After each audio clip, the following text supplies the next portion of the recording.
வணக்கம் உறவுகளே. நம்ம வீட்டில் இன்றைக்கி வெண்பொங்கல் பச்சரிசி ஒரு டம்ளர் எடுத்தேன். ஒரு டம்ளர் பாசிப்பருப்பு எடுத்து வறுத்து அரிசியும் பருப்பும் நல்லா க்ளீனாக கழுவி எடுத்து உப்பு போட்டு வேக வச்சுட்டேன். நல்லா கொலன்னு வெந்துடணும், தண்ணி மாதிரி இருக்கணும், அப்போ தான் இஞ்சினா சரியாக இருக்கும்.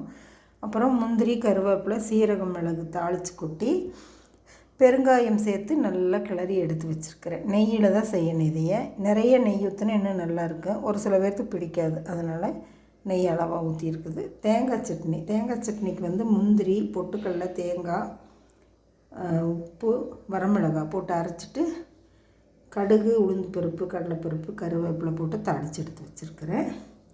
இது சிறுபருப்பு போட்டு சின்ன வெங்காயம் நிறையா போட்டு தக்காளி, சின்ன வெங்காயம், கருவேப்பிலை, கொத்தமல்லி எல்லாம் தாளித்து கொட்டி கடுகு பொரிஞ்சது இதையெல்லாம் போட்டு தாளித்து கொட்டிட்டு உப்பு சேர்த்து வச்சுருக்கிறேன்.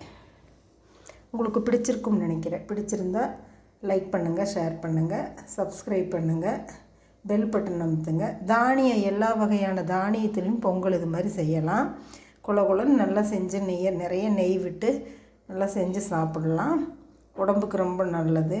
உங்கள் நண்பருக்கெல்லாம் சப்ஸ்கிரைப் பண்ண சொல்லி ஃபாலோ பண்ண சொல்லுங்கள். தேங்க்யூ.